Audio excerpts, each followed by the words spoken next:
When my wife passed away, her wealthy boss called me and said, "Booker, I found something. Come to my office right now." Then he added, "Do not tell your son or your daughter-in-law. You could be in grave danger." When I got there and saw who was standing at the door, I froze, my blood turned to ice, and I realized my wife did not just die, she was taken from me. But before I tell you what I found in that office, you need to understand how the day of her funeral became the day my own son declared war on me.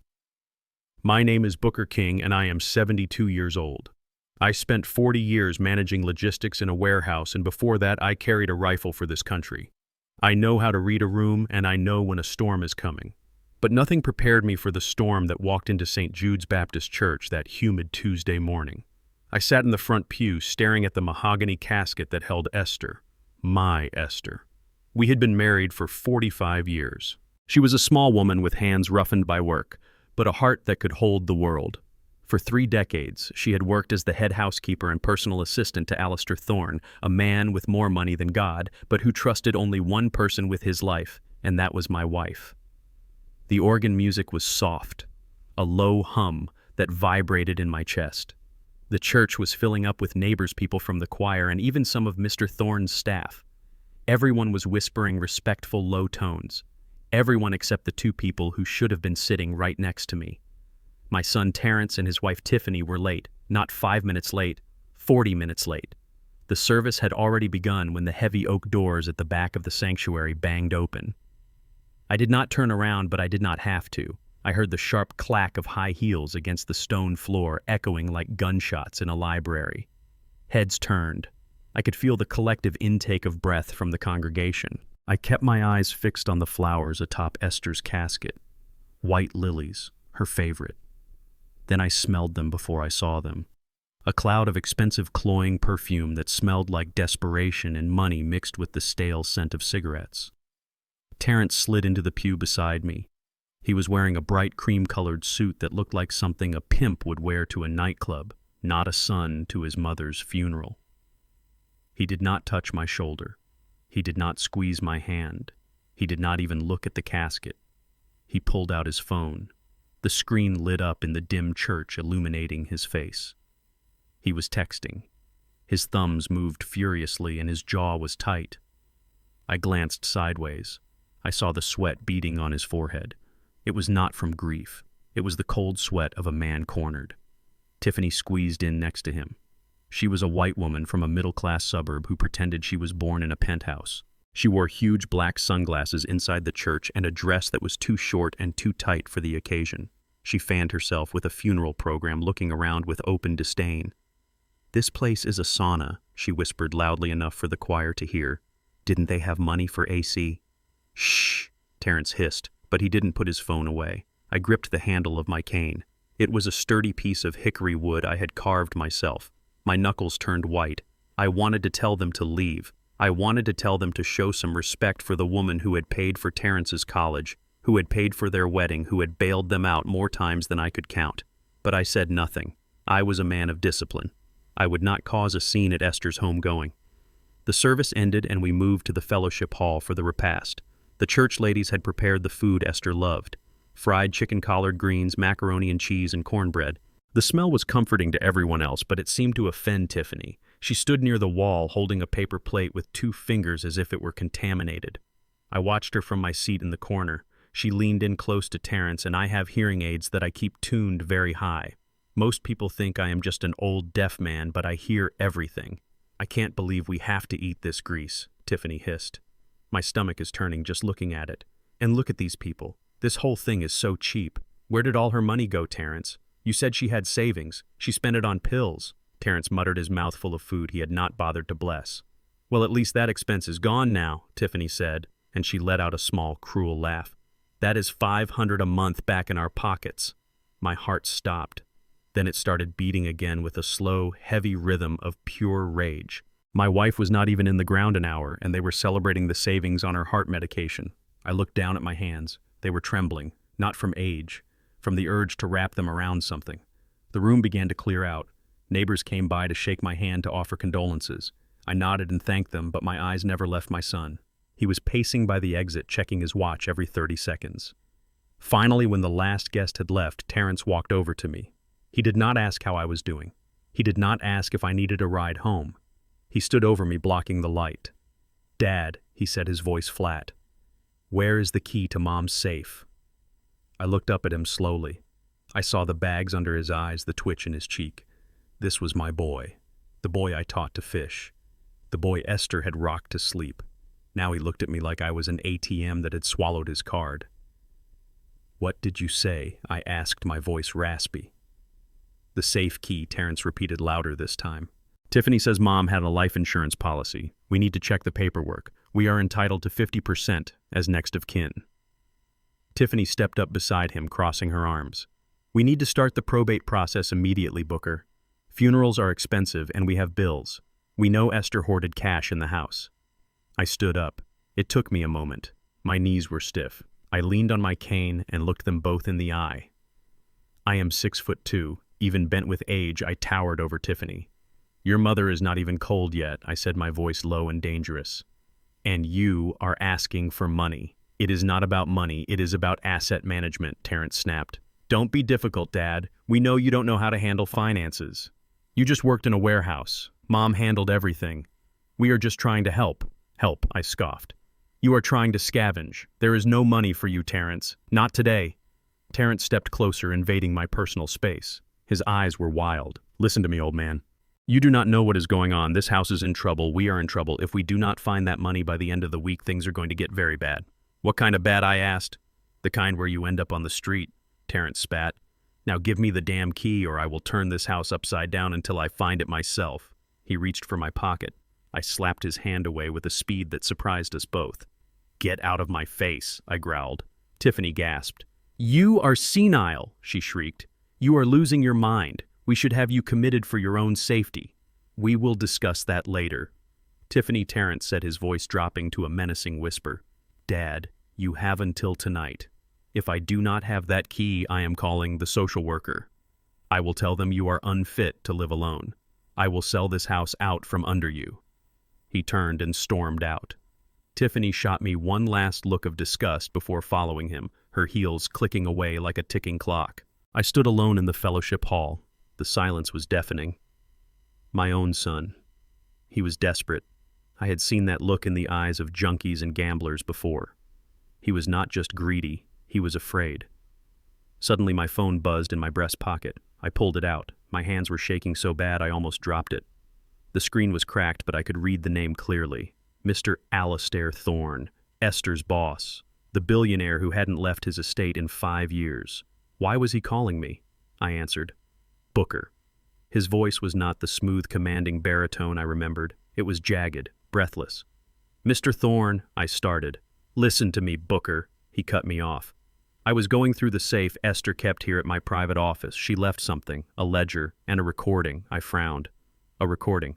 Booker, you need to come to my estate right now. Do not go home. Do not tell Terrence. Do not tell that woman he married. If they know what I know, you will not survive the night." "What are you talking about, Mr. Thorne? They did not just wait for her to die," Booker Thorne whispered. "They helped her along." The room spun. I grabbed the back of a chair to steady myself. "Come to the service entrance," Thorne said. "The gate is open. I have someone here you need to see." I hung up the phone. The grief that had been weighing me down evaporated. In its place was a cold, hard resolve. I walked out of the church and climbed into my rusted 1990 Ford pickup truck. It was old and ugly, but the engine was strong, and in the glove box wrapped in an oily rag was my old service pistol. I checked the chamber, loaded. I was not just a widower anymore. I was a soldier entering enemy territory. And my son was the target.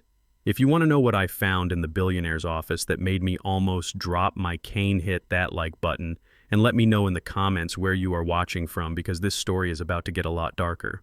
I told Terrence I had to go see the pastor to settle the final bill for the service. It was a lie, but lies were the only currency my son understood anymore. I grabbed my keys from the hook by the door, but before I could turn the handle, a manicured hand slammed against the wood blocking my path.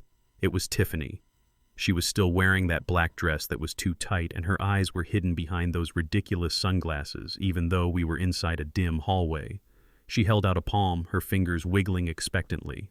"Where do you think you are going, Booker?" she asked, her voice dripping with that fake sweetness that made my skin crawl. To pay the church, I said, keeping my voice flat. You are not going anywhere without leaving the credit card, she said, stepping closer. I need to go buy supplies for the guests who might drop by later. We need wine. We need decent cheese. Not that garbage the church ladies served. I looked at her. I really looked at her. I saw the way her eyes darted to my back pocket where my wallet was. She did not want cheese. She wanted to go to the mall. She wanted a new handbag to match her funeral attire. She wanted to swipe my card until the magnetic strip wore off, just like she had done to Esther for years. I reached into my pocket. Tiffany smiled a greedy little smirk that showed her teeth. I pulled out my wallet. Her hand twitched. I opened it and pulled out a single $20 bill. It was wrinkled and worn just like me. I let it drop from my fingers. It fluttered through the air and landed on the linoleum floor right between her expensive heels. "Get some crackers," I said. Her mouth fell open. She looked at the money, then at me, her face turning a blotchy red. "Is this a joke?" she screeched. "Do you know who I am?" "I know exactly who you are," I said, stepping forward. She flinched. For a second the mask slipped and I saw the fear. She scrambled back, stepping aside to let me pass while her eyes stayed glued to the $20 on the floor. She would pick it up. I knew she would. She would pick it up the moment the door closed because greed has no pride. I walked out into the humid afternoon air and climbed into my 1990 Ford pickup. The door creaked a mournful sound as I pulled it shut. The cab smelled of old leather and pipe tobacco. It was my sanctuary. The engine roared to life with a cough and a sputter, but it settled into a steady rhythm. This truck was like me, ugly on the outside, but it never quit. I backed out of the driveway, leaving my son and his wife to fight over the scraps in my house. As I drove down the street, the houses began to blur. I was not just driving to the other side of town, I was driving back in time. I thought about Esther. For 30 years, she had left our house at dawn and returned after dark. She took the bus to the north side to the gated estates where the driveways were longer than our entire block. She scrubbed floors, she polished silver, she organized lives that were not her own. To the world, she was just a housekeeper, a servant, invisible. But Esther saw everything. She knew where the skeletons were buried because she was the one dusting the closets. I gripped the steering wheel tighter, my knuckles popping. My son Terrence thought I was just a tired old man who moved boxes in a warehouse. He forgot what I did before the warehouse. He forgot that Uncle Sam sent me to a jungle halfway across the world when I was just 18. You learn things in war. You learn that the quietest moments are the most dangerous. You learn to watch the grass for movement that shouldn't be there. You learn that when the enemy smiles, he is usually holding a knife behind his back. I had been watching Terrence and Tiffany for months. I noticed the new watch Terrence wore that cost more than my truck. I noticed the way Tiffany stopped leaving receipts on the counter. I noticed the way Esther had grown quiet in the weeks before she died, her eyes darting to the phone every time it rang. I had been trained to spot an ambush, but I never thought the enemy would be sleeping in the guest bedroom. I merged onto the highway, the old Ford vibrating under my hands. I checked my mirrors constantly. Old habits die hard. No one was following me. Terrence was too busy trying to find the safe key to notice I was gone. I took the exit for Highland Park. The air changed here. It smelled of fresh-cut grass and old money. The fences grew higher. The gates became more elaborate. I pulled up to the massive iron gates of the Thorne estate. A security camera buzzed and turned toward me. I rolled down the window. "Booker King," I said. The gate clicked and swung open silently. I drove up the winding paved driveway lined with oak trees that were older than the country itself. My rusted truck looked like a stain on a white sheet against the pristine landscaping. I parked next to a silver Rolls-Royce. The contrast would have made a lesser man feel small. It just made me feel focused. I got out and adjusted my suit jacket. It was a cheap suit bought off the rack 10 years ago, but I wore it with the posture of a man who answers to no one. The front door opened before I could knock. Alistair Thorne stood there. He was 80 years old, confined to a wheelchair, his body withered by time and illness, but his eyes were as sharp as broken glass. He wore a velvet smoking jacket and a silk scarf. He did not look at me like the help. He did not look at me like a charity case. He looked at me like a man who was about to go into battle and was glad to see another soldier. "Booker," he said, his voice raspy but firm. "Mr. Thorne." I nodded. He extended a hand. It was thin and trembling, but his grip was surprisingly strong. We did not shake hands like businessmen. We clasped hands like brothers. "I am sorry about Esther," he said. She was the finest woman I ever knew. Better than me, better than all of us. Thank you, sir, I said, my throat tight. Come inside, Thorne said, spinning his wheelchair around. We do not have much time. Your son will figure out you are gone soon. I followed him into the foyer. The floors were marble. The ceilings soared 20 feet high. It was a palace. But it felt cold, empty. Esther had been the warmth in this house. Without her, it was just a museum. We went past the grand staircase, past the formal dining room where a long table sat empty, and down a hallway lined with portraits of dead ancestors who looked down at me with disapproval. I stared right back at them. I had buried more men than they had ever met. Thorne led me to his private study at the back of the house. It was a room I had never been in. The walls were lined with leather-bound books. The air smelled of cedar and brandy. The heavy velvet curtains were drawn, blocking out the afternoon sun, casting the room in shadow. But we were not alone. Standing by the fireplace was a man I did not recognize. He was tall, wearing a trench coat that looked like it had seen better days. He had a scar running down his cheek and eyes that looked like they had seen the bottom of a bottle and the bottom of humanity. Booker, this is Mr. Vance, Thorne said. He is a private investigator. Esther hired him 2 months ago. My heart skipped a beat. Esther hired a PI. Why? Vance nodded at me. He didn't smile. He looked at me with a mixture of pity and respect. Please sit down, Thorne said, gesturing to a heavy leather chair in front of his massive oak desk. I sat. The leather creaked. I felt like I was sitting in the electric chair waiting for the switch to be thrown. Thorne wheeled himself behind the desk. He placed his hands on a stack of items sitting in the center of the green blotter. There was a small black leather journal. I recognized it immediately. It was Esther's prayer journal. She carried it everywhere. And next to it was a thick envelope filled with photographs. I found this in the safe Esther kept here, Thorne said softly. She had her own combination. I never asked what was in it. I trusted her completely. But after she passed, I knew I had to look. I had to make sure her affairs were in order. He pushed the journal toward me. Open it, Booker. Read the last entry. My hands shook as I reached for the book. The leather was warm as if she had just been holding it. I opened it to the bookmark. The handwriting was hers, neat and looping, but the ink was shaky as if she had been writing in a hurry or in fear. I read the words. Terrence asked for money again. I told him no. He looked at me with eyes I did not recognize. He looked at me like he hated me. I found the pills in his jacket pocket today. They look just like my heart medication. But they aren't. I am scared, Booker. I am scared of our son. I stopped reading. The room seemed to tilt. I couldn't breathe. Mr. Vance spoke up, then his voice gravelly. Look at the photos, Mr. King. I reached for the envelope. I poured the contents onto the desk. Dozens of photos spilled out. They were grainy, taken with a long-range lens, but the subjects were clear. There was Terrence. He was standing in an alleyway talking to a man with tattoos on his neck.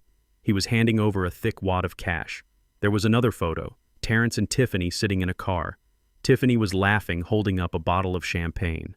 But the last photo made me freeze. It felt like a physical blow to the chest. It was taken through the kitchen window of my own house. It was taken 3 nights ago. The timestamp said 2 a.m. In the photo, Terrence was standing at the kitchen counter. He was holding 2 orange prescription bottles. One was Esther's heart medication. The other was unlabeled. He was pouring the pills from one bottle into the other. He was smiling. I stared at the image. My son, my flesh and blood, the boy I had carried on my shoulders, the boy I had taught to tie his shoes. He was switching the pills. He killed her, I whispered. The words felt like gravel in my mouth. He killed his own mother. Thorne leaned forward, his face grim. He did not just kill her, Booker. He executed her.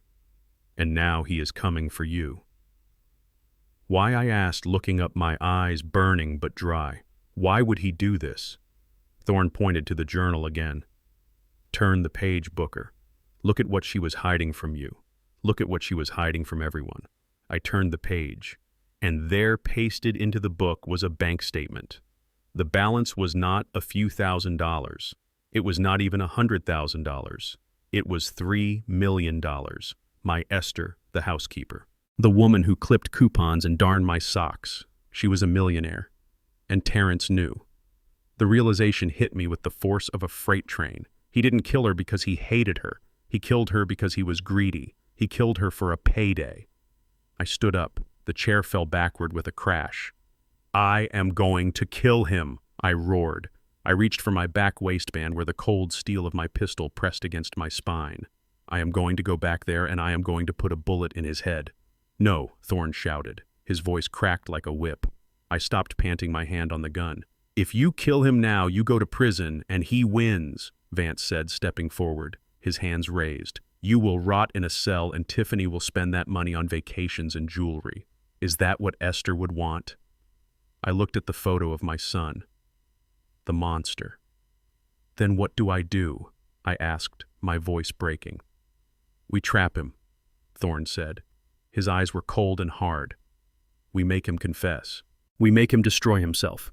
But to do that, you have to go back there. Go back, I asked. To that house. With him. Yes, Thorne said. You have to go back. You have to play the grieving, confused old man. You have to make him think he has won. You have to make him think you are weak. Can you do that, Booker? Can you look the man who murdered your wife in the eye and pretend you do not know? I looked at the journal. I looked at the photos. I thought about Esther. I thought about the fear she must have felt in those final days. I took a deep breath. I straightened my jacket. I picked up my cane. I was a soldier once. I know how to follow orders. And I know how to wait for the kill shot. I will do it, I said. Thorne nodded. Good. Now listen carefully. Here is what we are going to do. And as he laid out the plan, I felt the old soldier inside me waking up. My son thought he was a predator. He thought I was prey. He was about to find out that he had walked into the den of a lion. Thorne pushed the small black leather journal across the mahogany desk toward me. It smelled of lavender, the scent Esther always wore. My hands trembled as I opened it. The handwriting was hers, neat loops I had known for 45 years, but the words were strangers to me. I started reading. March 12th. Mr. Thorne's portfolio is up 12% this quarter. My recommendations on the tech startups paid off. I stared at the page. Recommendations. My Esther. The woman who clipped coupons for canned corn was giving investment advice to a billionaire. I looked up at Thorne. He nodded. Esther was not just my housekeeper, Booker. She was my financial compass. She had a gift. She saw patterns in the market no one else saw. Over 30 years, I paid her a commission on every successful trade. I turned the page. A bank statement was pasted there. The balance made my breath hitch. $3 million. My wife was a millionaire. She had built a fortune in silence, scrubbing floors by day and studying markets by night. But as I flipped forward, the tone of the entries changed. The ink became jagged. January 4th. I found another withdrawal. $2,000. The signature looks like mine, but the loop on the E is wrong. It is Terrence. I know it is him. February 10th. $5,000 this time. I confronted him. He denied it. He screamed at me. He said I owed him. I looked at the total loss calculated at the bottom of the page. $50,000 in 2 years. My son had been bleeding his mother dry while driving a leased Mercedes and wearing Italian suits. The shame burned in my chest hotter than the grief. She never told me. She carried this burden alone to protect me from the truth about our boy. She died trying to save our savings from his greed. Vance, the private investigator, stepped forward, his trench coat rustling. He laid out a series of high-resolution photographs on the desk. They were taken with a night vision lens, grainy and green, but clear enough to stop my heart.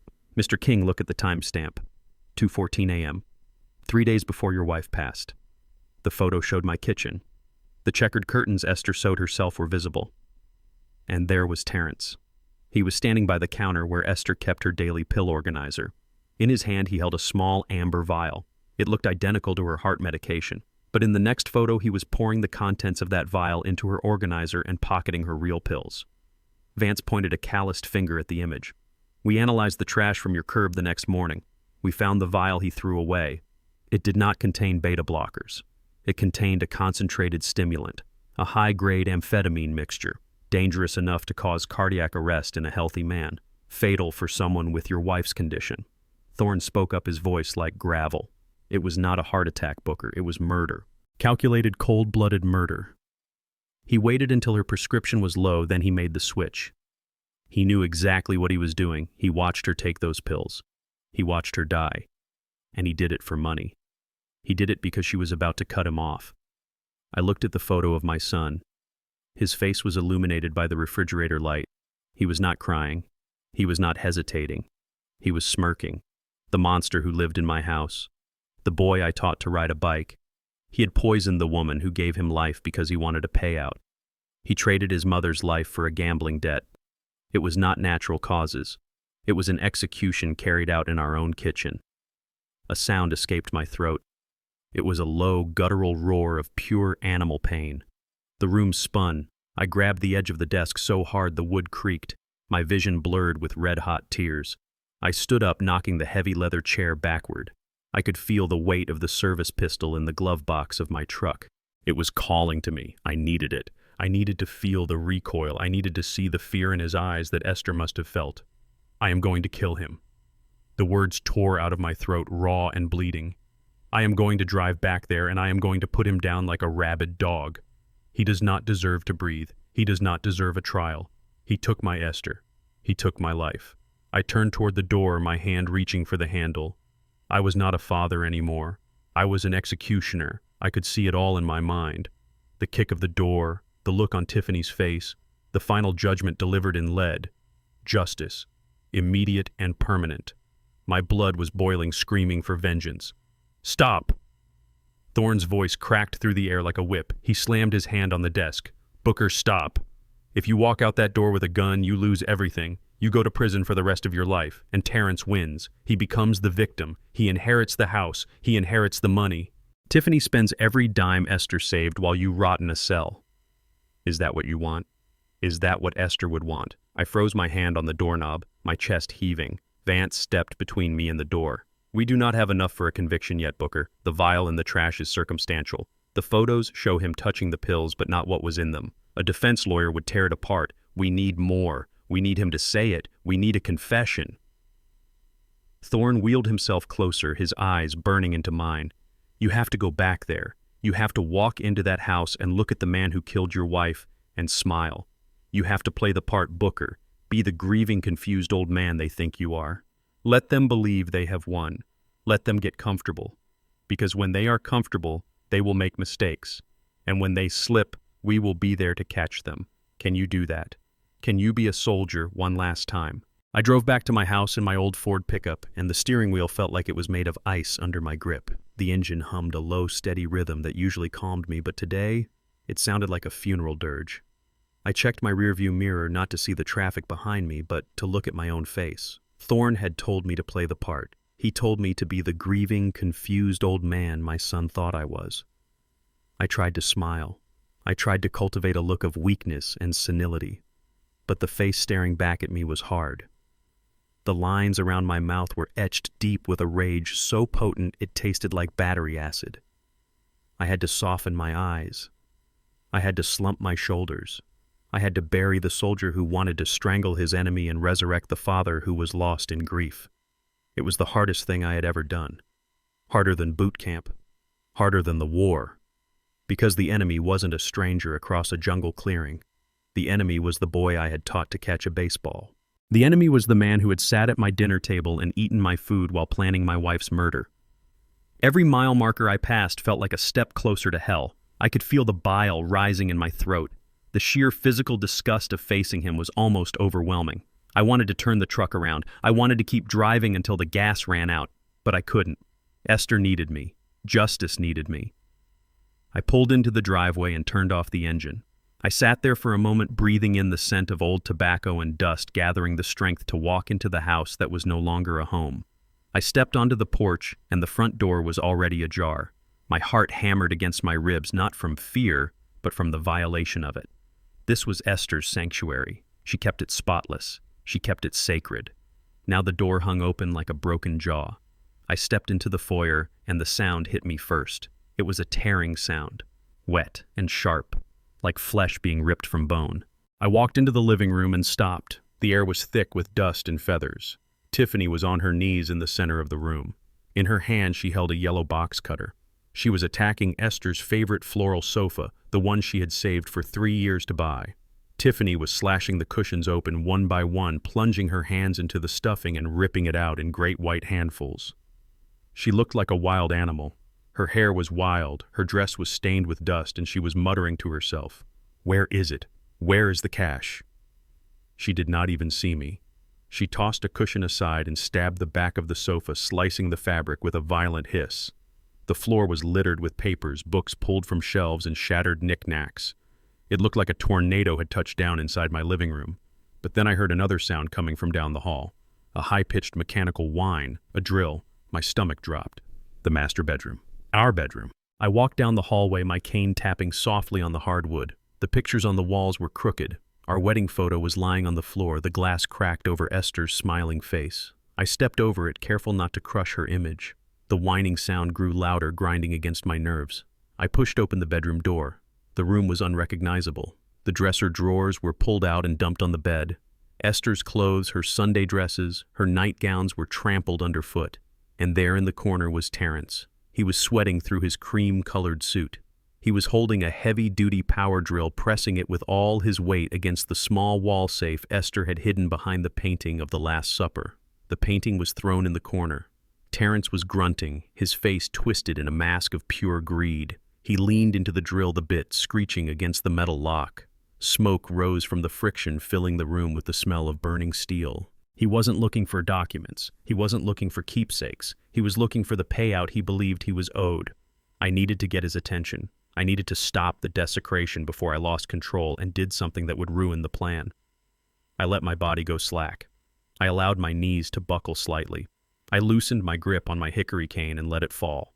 It hit the floor with a loud clatter that cut through the noise of the drill like a gunshot. Terrence jumped. The drill slipped, screeching across the metal door of the safe and gouging the wall. He spun around, wild-eyed. His chest was heaving. His eyes were red-rimmed and frantic. He looked at me, and for a second he didn't see his father. He saw an intruder. He saw an obstacle. Then recognition dawned, but it brought no shame, only anger. He dropped the drill onto the pile of Esther's clothes. He pointed a shaking finger at the open safe. "It is empty," he screamed, his voice cracked with hysteria. "Empty. There is nothing in here but dust. Where is it? Where is the money? Where are the bonds?" I stared at him, letting my mouth hang open slightly, feigning the confusion of a man whose world has stopped making sense. I leaned against the doorframe, clutching my chest as if my heart were failing. I did not speak. I just looked at the empty safe, then back at him, letting the silence stretch, letting his panic grow. He kicked the bed frame hard. "Don't look at me like that, old man," he shouted. "You knew, didn't you? You knew she moved it. You and her were always whispering, always hiding things from me." Terrence marched across the room, closing the distance between us in 3 long strides. He was big. He had played football in high school, and he used that size now to intimidate. He grabbed the front of my jacket, bunching the cheap fabric in his fist, and shoved me back against the doorframe. His face was inches from mine. I could smell the stale alcohol on his breath mixed with the acrid scent of his fear. He reached down and picked up the power drill again. He revved it once, the sound sharp and menacing right next to my ear. He held the spinning bit inches from my face. The metal blurred a gray spiral of potential violence. "Tell me," he hissed, his spit landing on my cheek. "Tell me where the old hag hid the money, or I swear to God I will drill the answer out of your skull. Speak, old man. Where is the inheritance?" The drill bit spun inches from my nose, a blur of gray steel that smelled of ozone and violence. Terrence was breathing hard, his eyes wide with a madness that had consumed him whole. I felt the heat radiating from the motor against my cheek. My heart was already hammering against my ribs, a frantic rhythm of adrenaline and fear, but I knew I had to weaponize it. Thorne's words echoed in my mind, clear and commanding. "Buy time, Booker. Play the victim. Do not let him kill you before we have the proof." I looked into my son's eyes, and I saw no recognition there, only the cold stare of a stranger who wanted something I possessed. He shouted again, demanding the location of money that didn't exist in that safe. I knew if I stayed standing, he would use that drill. He was past the point of reason. I let my eyelids flutter. I allowed my jaw to go slack. I reached up with a trembling hand and clutched at the fabric of my shirt right over my heart. I forced the air out of my lungs in a ragged, wheezing gasp that sounded like a dying engine. My knees buckled for real this time as I let gravity take me. I slid down the doorframe, my back scraping against the wood until I hit the floor with a heavy thud. I curled into myself, groaning low in my throat, my hand clawing at the carpet. It wasn't entirely acting. The stress, the grief, the sheer physical threat had spiked my blood pressure to dangerous levels. I could feel the room spinning. Terrence stepped back, the drill still whirring in his hand, his expression shifting from aggression to sudden panic. He wasn't worried about losing his father. He was worried about losing the combination to the safe. He backed away, the tool winding down with a mechanical whine, leaving a ringing silence in the room broken only by my staged, desperate gasps for air. Tiffany appeared in the doorway, her hair wild and her black funeral dress covered in white feathers from the decimated sofa. She took one look at me writhing on the floor and dropped the box cutter she had been using to eviscerate my furniture. Her face went pale, not with concern but with calculation. "Do not let him die," she screeched, rushing forward and grabbing Terrence's arm with a grip that looked painful. "If he dies now, we lose everything, Terrence. He is the only one who knows where the assets are. If he croaks, that money disappears into the system. Think, you idiot." Terrence looked down at me, then at the drill in his hand. He cursed loudly and tossed the tool onto the bed where it landed on Esther's Sunday hat. He knelt beside me, grabbing my collar with both hands and shaking me violently. His head snapped back and forth. "Wake up, old man," he shouted, his spit flying onto my face. "You do not get to die yet, not until you tell me where the money is." He raised his hand and slapped me hard across the face. The sting was sharp and hot, but I kept my eyes half closed, focusing on my breathing, making it shallow and irregular. I let my head loll to the side. I needed to give them a number big enough to blind them, a number big enough to make them keep me alive. I licked my dry lips and whispered, "The trust."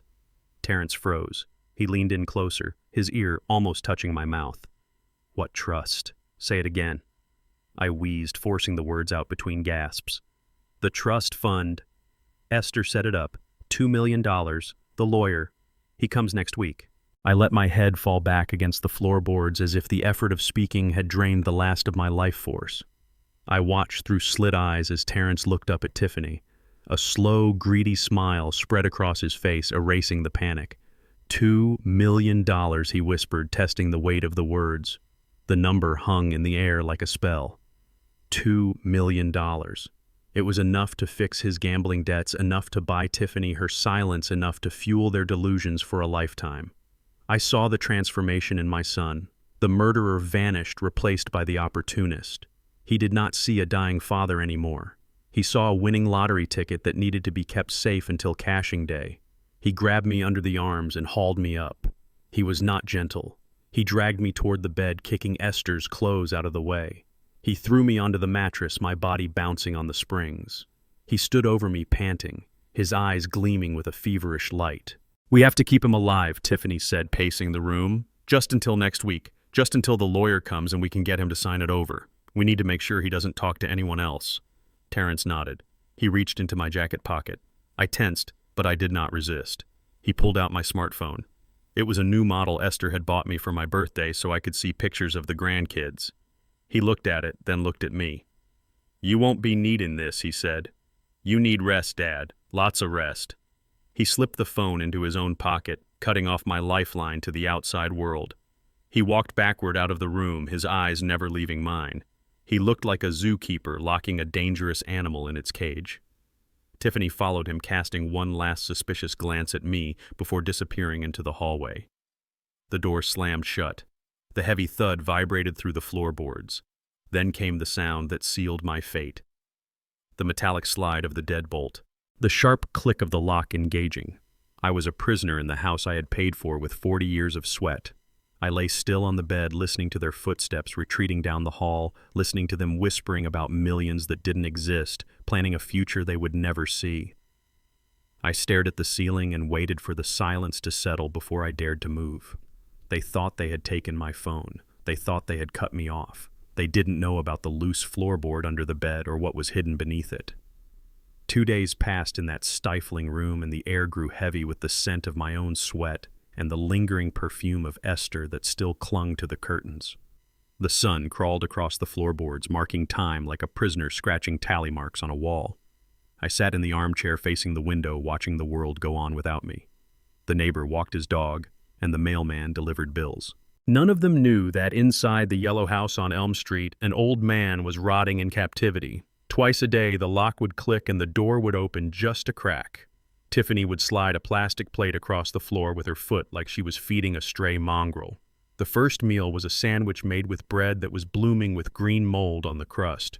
The cheese was hard and sweating oil. The water was lukewarm tap water in a dirty glass. "Eat up, old man," she would sneer through the crack. We are cutting costs until the trust fund clears. I looked at the food and my stomach churned. Every instinct screamed to throw it back at her to starve rather than accept her insults. But I was a soldier. Soldiers do not starve out of pride. Soldiers eat whatever they can find to keep the machine running. I picked off the mold with shaking fingers. I ate the dry bread. I drank the water. I needed my strength. I did push-ups against the wall when they were asleep. I paced the room to keep the blood flowing in my legs. I was not just surviving, I was preparing. I was sharpening my mind and my body for the moment the door would open wide. Night fell like a heavy blanket suffocating the house. The structure settled into silence, but it was a restless quiet, filled with the creaks and groans of old wood. I pressed my ear against the wood of the door. The house was old, built in the 1920s, and the ventilation ducts carried sound like a telephone wire. I heard heavy footsteps pacing in the living room. Back and forth, the sound of a trapped animal pacing its cage. Then the ring of a cell phone shattered the silence. Terrence answered on the first ring. His voice was low, but the desperation made it carry through the thin walls. I strained to listen, deciphering the words through the wood. "Please listen to me, Marco," I heard him plead. "I have the money coming. It is a trust fund. My mother left it. No, do not send anyone to the house. I swear on my life I will have it." There was a pause. A long, terrifying silence where I could almost hear the voice on the other end delivering a death sentence. Then Terrence spoke again, his voice cracking with tears. $500,000 is a lot of cash to move in 2 days. I need more time. Just give me a week. Please, Marco, I lost it on the spread, but I can make it back. Do not touch my legs. I heard a sob, a grown man crying to a gangster. I understood then. It was not just greed, it was survival. My son had gambled away $500,000 betting on football games he didn't understand. He was deep in the hole with the kind of men who didn't send late notices. They sent men with baseball bats and pliers. The deadline was 3 days. If he didn't pay, he was a dead man walking. And I was his collateral. He needed that $2 million, not to buy a yacht, but to buy his life. He was going to squeeze me until I signed, or until I died because he had a gun to his head. I slid down the door until I hit the floor. My son was not just a murderer, he was a desperate fool, and desperate fools are the most dangerous creatures on earth. I waited until I heard Terrence pass out on the couch, the clinking of a bottle against a glass telling me he was drinking away his terror. I crawled toward the bed. Esther had been a brilliant woman. She anticipated storms before the first cloud appeared. Years ago, when Terrence first started stealing small amounts, she hired a carpenter to install a false bottom in the floorboard under her side of the bed. She told me it was for jewelry. I knew it was for emergencies. I pushed the heavy mattress aside with a grunt. My muscles burned, but I ignored the pain. I found the loose board and pried it up with the handle of a metal spoon I had hidden from my dinner tray. Inside, wrapped in oilcloth, lay my salvation. A Nokia brick phone fully charged and turned off. And beside it the cold, heavy weight of a .38 snub-nose revolver. I checked the cylinder. 5 rounds. Enough to end this. But Thorne was right. I needed justice, not just blood. I turned on the phone. The screen glowed green in the darkness. I typed a message to the number Thorne had given me using a simple code we agreed on. "The wolf is at the door.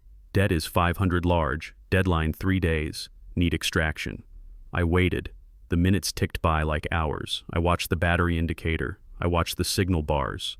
Then the phone buzzed against my palm. A single text message. It read, "Lawyer Solomon Gold arrives at 900 hours tomorrow. He has the paperwork. Get ready to play your part. Do not break character. We are coming for you." I turned off the phone and hid it back under the floorboard. I slid the gun under my pillow. I lay back in the dark and stared at the ceiling. Tomorrow the curtain would rise. I closed my eyes and practiced my tremors. Tomorrow I would be the frail old man they wanted to see. But inside I was already pulling the trigger. The sun came up like a judgment I wasn't ready to face, but the click of the deadbolt told me showtime had started. The door swung open, and for the first time in 2 days, I wasn't greeted with a sneer or a kick. Tiffany stood there, holding a steaming mug of coffee, her face plastered with a smile that looked like it hurt. "Good morning, Dad," she chirped, her voice an octave higher than usual. "We have a guest. You need to look presentable." She handed me the mug. It said, "World's Best Grandpa" on the side. The irony tasted bitter, but I drank the coffee because I needed the caffeine to sharpen my edges. Terrence appeared behind her wearing a fresh suit and a tie that was too tight. He looked like a man trying to sell a car with no engine. He grabbed my arm not to hurt me this time, but to steady me. "Easy there, old-timer," he said, loud enough for the neighbors to hear. "Let's get you to the living room. Mr. Gold is here." They walked me down the hallway like I was a piece of fragile china they were afraid to drop. I leaned heavily on my cane, shuffling my feet, playing the part of the confused invalid perfectly. In the living room sat a man who looked like he could foreclose on your house just by looking at it. Solomon Gold was not a large man, but he took up all the space in the room. He wore a charcoal suit that cost more than my first house, and his eyes were black marbles behind rimless glasses. He didn't stand when I entered. He just watched me like a hawk spotting a field mouse. "Mr. King," he said, his voice smooth as oil. "I am Solomon Gold. I represent your late wife's estate. Please sit." Terrence guided me to the armchair, the one Tiffany hadn't slashed to ribbons yet. He sat next to me, perched on the edge of the cushion, his knee bouncing with a nervous energy that shook the floorboards. Tiffany sat on the arm of his chair, playing the devoted daughter-in-law. We were a picture-perfect family if you ignored the smell of desperation and the hidden gun under my mattress. Gold opened a leather briefcase and pulled out a single thick document bound in blue paper. He adjusted his glasses and looked at Terrence, then at me. "Mrs. King was a very prudent woman," he began. "She set up a living trust 3 years ago. The assets within that trust, including the investment portfolio and the offshore accounts, total approximately $3 million.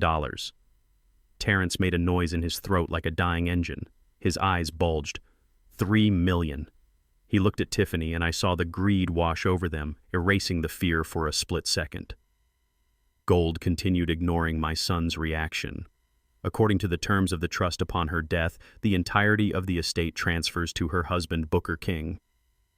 Terrence nodded eagerly, reaching out to pat my shoulder. "That is right," he said, his palm sweating against my jacket. "Dad is the beneficiary. We are just here to help him manage it." Gold raised a hand, stopping him. "There is a condition, Mr. King." Esther was very specific. She included a competency clause. Because of the significant value of the assets, the beneficiary must be certified as being of sound mind and body by a medical professional before he can access a single cent or sign any checks. Terrence froze. His hand stopped patting my shoulder. Gold leaned forward, his voice dropping an octave. "If the beneficiary is found to be incompetent, senile, or unable to make rational decisions, the trust automatically locks. The assets are frozen and placed into a high-yield holding account for a period of 10 years to ensure their protection. During that time, no one, not even family members or legal guardians, can access the principal amount." 10 years. The words hung in the air like smoke. I watched the blood drain from Terrence's face. He didn't have 10 years. He didn't have 10 days. He had Marco and the guys with baseball bats waiting for him. He needed that money today. The trap Thorne and I had built was simple. We knew they wanted to declare me incompetent to steal the money, so we made competence the key to the vault. Tiffany apparently didn't understand the gravity of the timeline. She was still sticking to the original script, the one where they threw me in a home and went shopping. She let out a dramatic sigh and shook her head sadly. "Oh, Mr. Gold, that is such a shame," she said, her voice dripping with fake sympathy. "We have been so worried about Booker lately. He has been forgetting things. He leaves the stove on. He talks to people who aren't there. Just yesterday, he didn't even know where he was. I don't think he can pass a competency test. It might be best for everyone if we just accept that the trust needs to be frozen, or maybe you can transfer guardianship to Terrence." She looked at Gold, expecting him to nod sympathetically. Instead, Gold started to close the folder. "I see," he said, reaching for the clasp. "If that is the case, I will have to file the paperwork to lock the assets immediately. It is for his own protection, of course. We can revisit the status of the trust in a decade." The lock clicked shut. The sound was like a gunshot to Terrence. He jumped up from his chair, knocking Tiffany sideways. "No!" he shouted, his voice cracking with panic. "Shut up, Tiffany! You do not know what you are talking about!" He turned to Gold, his hands waving frantically. "She is exaggerating. Dad is fine. He is just grieving. Look at him. He is sharp as a tack. He remembers everything." "Don't you, Dad?" He grabbed my shoulder again, digging his fingers in hard enough to bruise. "Tell him, Dad. Tell him you are fine. Tell him you are not crazy." I looked at my son. I saw the sweat running down his temple. I saw the terror in his eyes. He was begging me to be sane so he could rob me. It was pathetic. I looked at Gold and blinked slowly. "I feel fine," I said, my voice shaky but clear. "I just miss my Esther." Gold looked at me, then at Terrence, then back at the file. He tapped his fingers on the leather case, considering. "Very well," he said. "If you insist he is competent, we can proceed. But I need proof. I cannot release $3 million on your word alone." He pulled a card from his pocket. "I have scheduled a comprehensive medical evaluation for tomorrow morning at 9. It is with an independent physician. If Mr. King passes, he gets the checkbook. If he fails, the vault locks for 10 years. Do we have an understanding?" Terrence let out a breath that sounded like a sob. "Yes," he said, wiping his forehead with his sleeve. "Yes, we understand. Dad will be there. He will pass. I promise." Gold stood up and buttoned his jacket. "Good day, gentlemen." He walked out the door, leaving a silence behind him that was heavy with threat. Terrence turned to me. The panic was gone, replaced by a cold, dark resolve. He smiled, and it was the smile of a wolf looking at a lamb. "You are going to be the healthiest man in the world tomorrow, Dad," he whispered. "I am going to make sure of it." Night fell over the house like a shroud, and the air inside grew thick with the smell of roasting meat and impending violence. For the first time in the 10 years she had lived under my roof, Tiffany was cooking. She was not heating up takeout. She was not throwing frozen nuggets into the microwave. She was actually cooking. The aroma of pot roast and potatoes filled the kitchen, masking the scent of bleach she had used to scrub the floor earlier. It was a performance, a domestic scene staged for an audience of one. Me. Terrence sat at the kitchen table, drumming his fingers on the wood. His leg bounced up and down, a nervous tic he had developed since the phone call with Marco. He watched me like a hawk watches a dying rabbit. I sat in my usual spot, my hands folded over the head of my cane, trying to look frail, trying to look like I wasn't calculating the distance to the back door. Tiffany hummed as she moved around the stove. It was a cheerful tune that sounded grotesque in the silence of the house. She was wearing an apron over her designer clothes, playing the role of the dutiful daughter-in-law. "Dinner is almost ready, Dad," she chirped, turning to flash me a smile that showed too many teeth. "We made your favorite. Pot roast with extra gravy. We need you strong for tomorrow. You have to pass that test with flying colors so we can get this trust sorted out and take care of you properly." I nodded slowly, keeping my eyes dull. "Thank you, Tiffany," I mumbled. "That is very kind of you. It is the least we can do," she said, turning back to the counter. "We just want you to be happy. We want you to be comfortable." I watched her back. I watched the way her shoulders tensed. I knew that posture. It was the posture of a soldier planting a mine. I shifted in my chair, angling my body toward the dark window that looked out onto the backyard. Outside it was pitch black. The glass had turned into a mirror, reflecting the kitchen behind me with perfect clarity. I did not look at Tiffany directly. I looked at her ghost in the glass. She thought I was staring at my own reflection, lost in the dementia she claimed I had. But I was watching her hands. She reached into the pocket of her apron.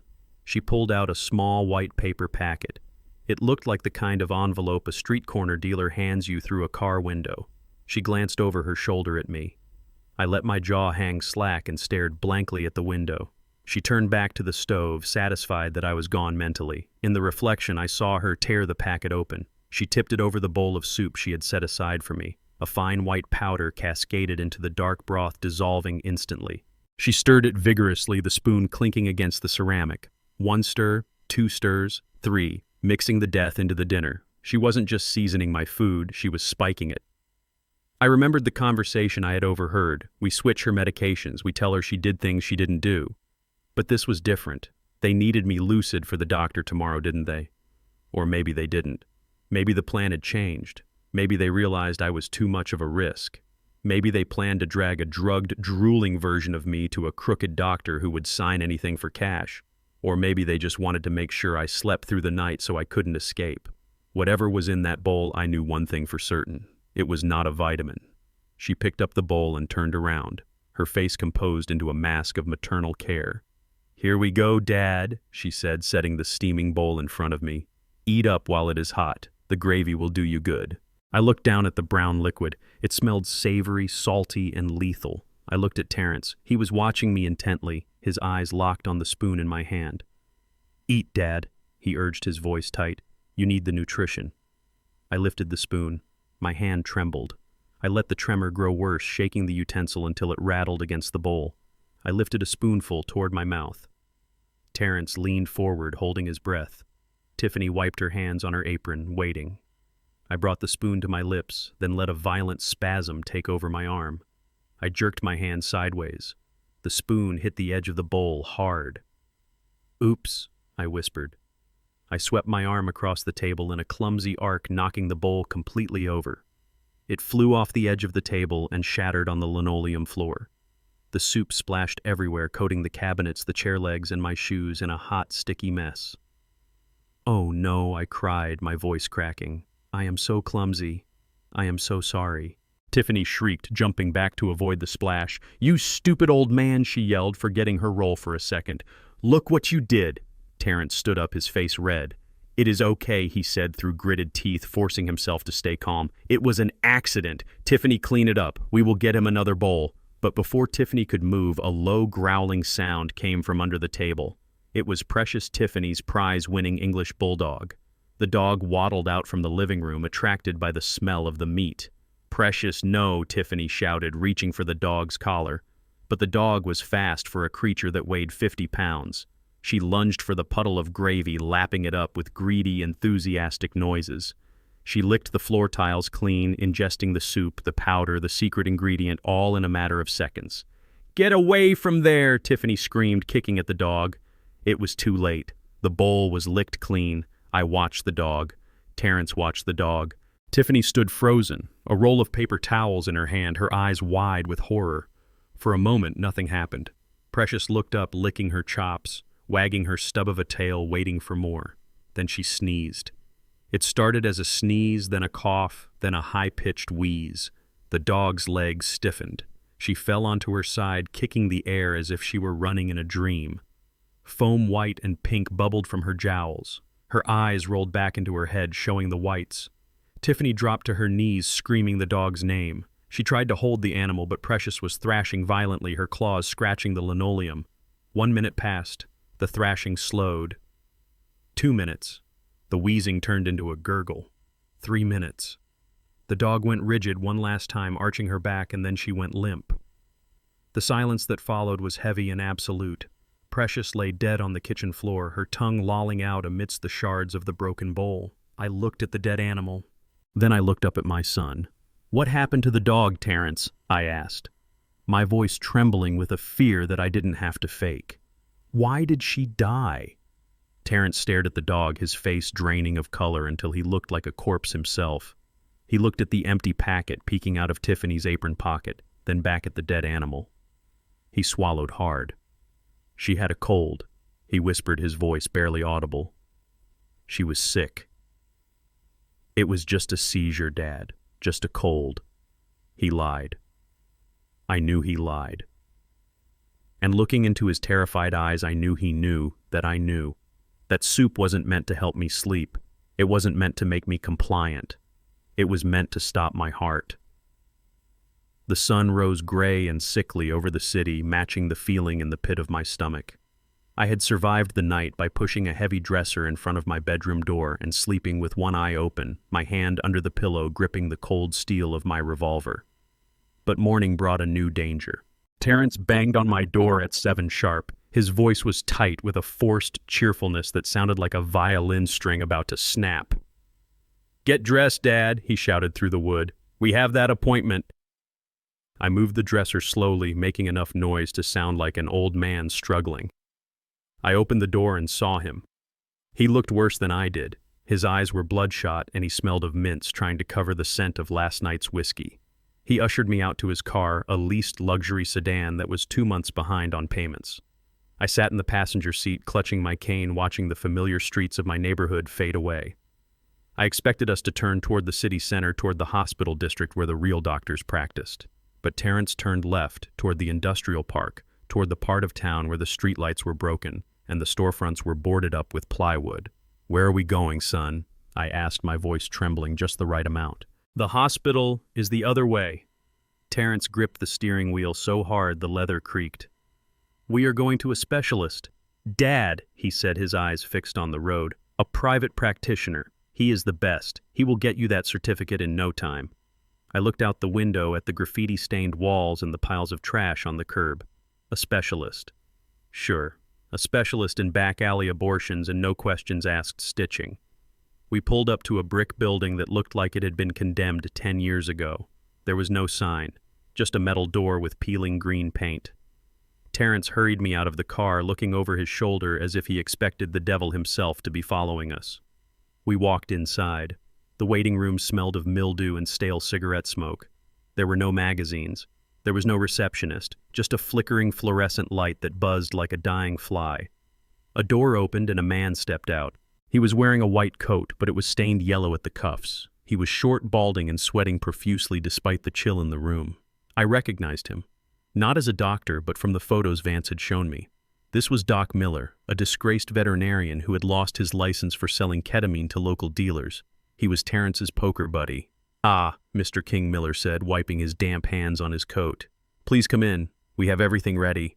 I shuffled into the examination room. It was filthy. The exam table was covered in a sheet that looked like it hadn't been changed in a week. There were no diplomas on the wall, just a calendar from an auto parts store. "Sit down," Miller said, gesturing to the table. Terrence stood by the door, blocking the exit, his arms crossed. I sat, the paper crinkling loudly under my weight. Miller moved to a metal tray. I saw a syringe. It was already filled with a clear liquid. It was a large dose, too large for a vitamin B shot, too large for anything meant to heal. I watched him tap the barrel, flicking the air bubbles to the top. The liquid swirled, viscous and deadly. "What is that?" I asked, my eyes wide with feigned fear. "Just a vitamin cocktail," Miller said, his voice shaking slightly. "It will perk you up, get your blood flowing for the lawyer. It helps with memory."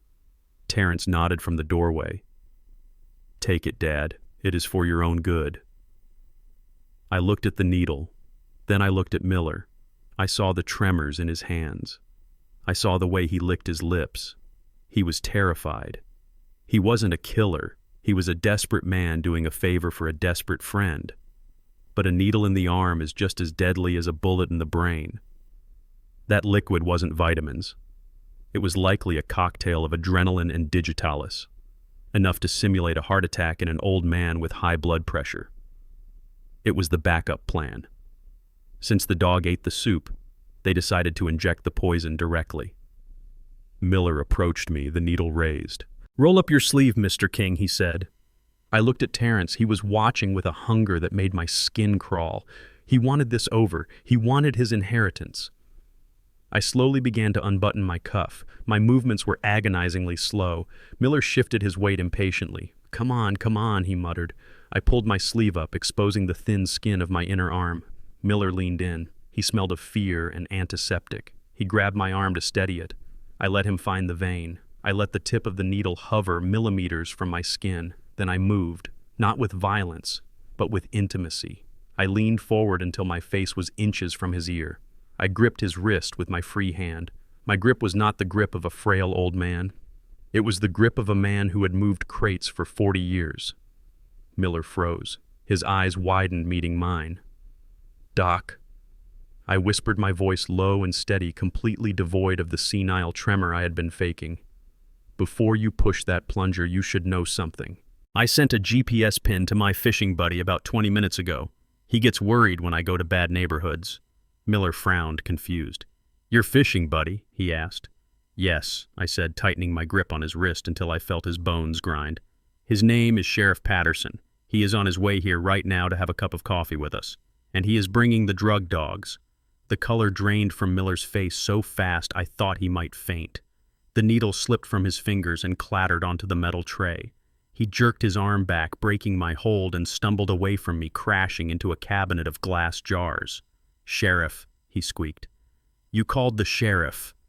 He turned to Terrence, his eyes bulging. "You said he was senile. You said he did not know what day it was. He knows the sheriff, Terrence. You brought a man who is friends with the cops to my clinic. Are you trying to get me killed?" Terrence looked from me to Miller, his mouth opening and closing like a fish. "He is lying," he shouted. He doesn't know how to use a smartphone." I took it from him. I smiled. A cold, hard smile.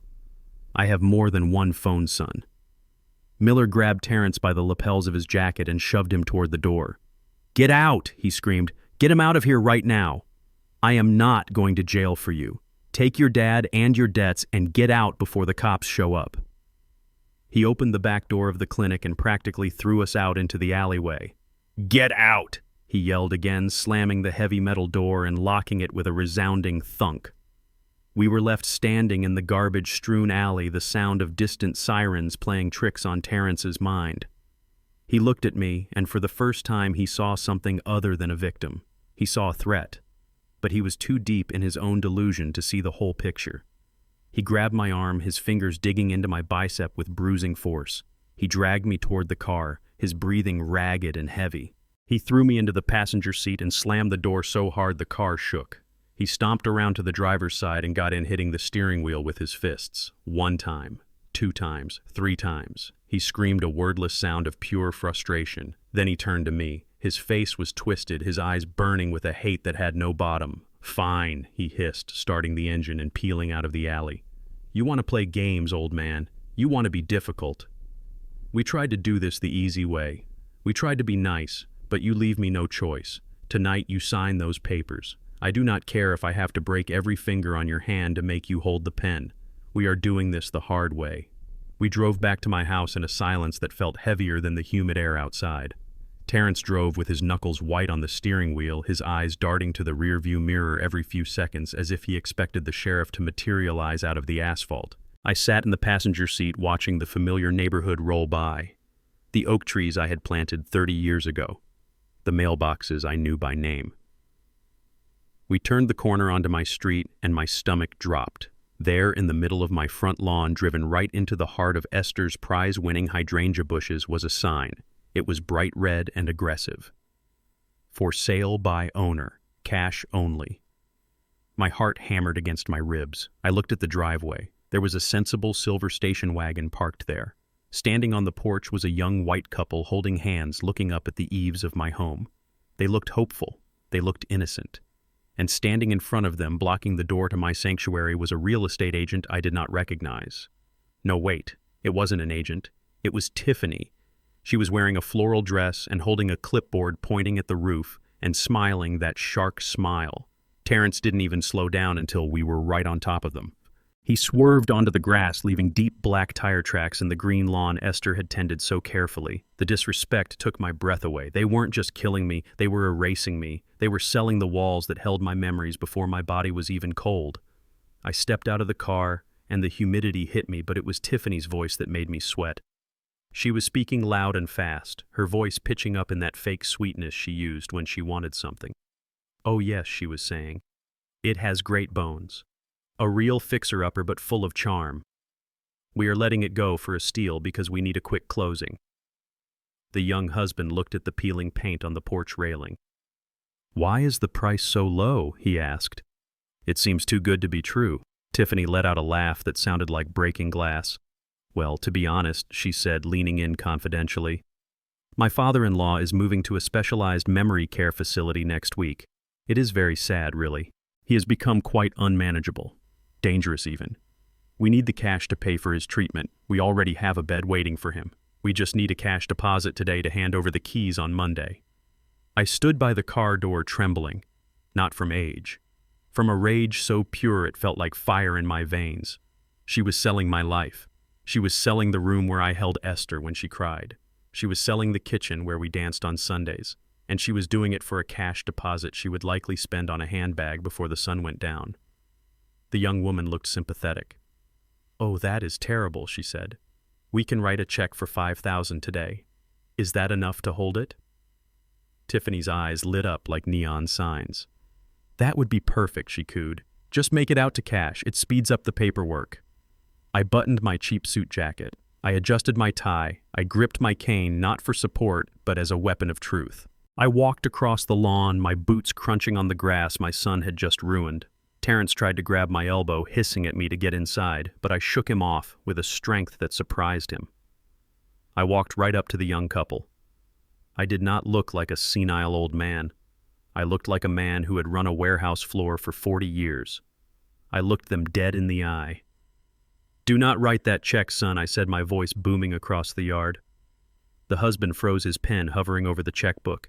He looked at me, then at Tiffany. "Why not?" he asked. "Because this house is not for sale," I said, my voice steady and hard. "And even if it was, you would not want it.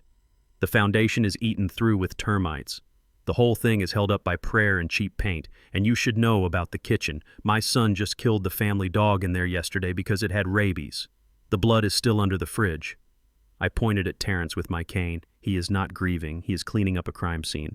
The color drained from the young woman's face. She looked at the house as if it were haunted. She grabbed her husband's arm. "We are leaving," she whispered. The husband didn't argue. He shoved the checkbook into his pocket and they ran for their station wagon. They peeled out of the driveway faster than Terrence had pulled in. Tiffany screamed. It was a primal sound of pure fury. She flew off the porch, her carefully constructed mask shattering. "You ruined it!" she shrieked. Her fingers curled into claws. "You ruin everything, you useless old leech!" She lunged at me, scratching at my face, drawing blood on my cheek. Terrence stepped in and slapped her hard. The sound echoed like a gunshot. "Shut up!" he yelled. "Get inside before the neighbors call the cops."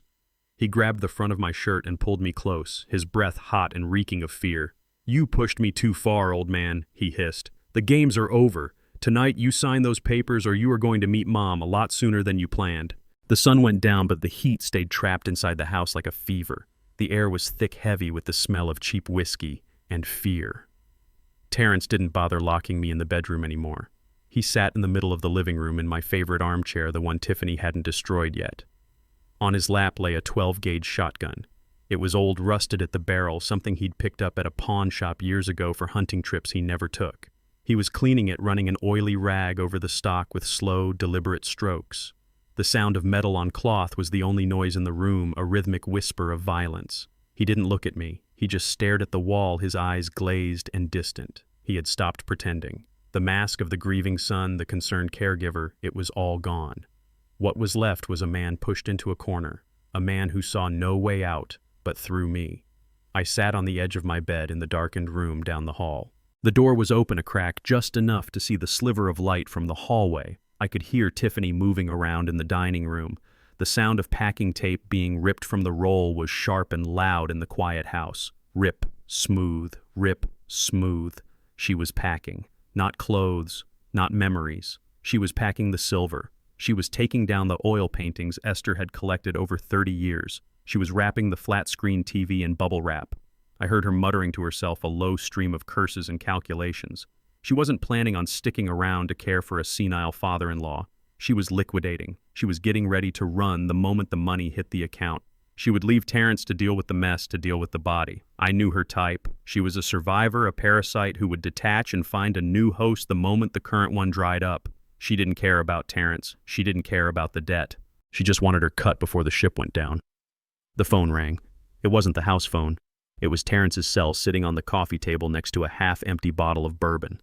The ringtone was loud, jarring in the tense silence. Terrence didn't answer it right away. He let it ring. 1, 2, 3 times. Then he picked it up, his hand shaking slightly. He put it on speaker, maybe out of habit, maybe because he wanted me to hear, to know why he was about to do what he was about to do. "Marco," he said, his voice cracking. "Please, I just need a few more hours." The voice on the other end was calm, professional, and terrifying.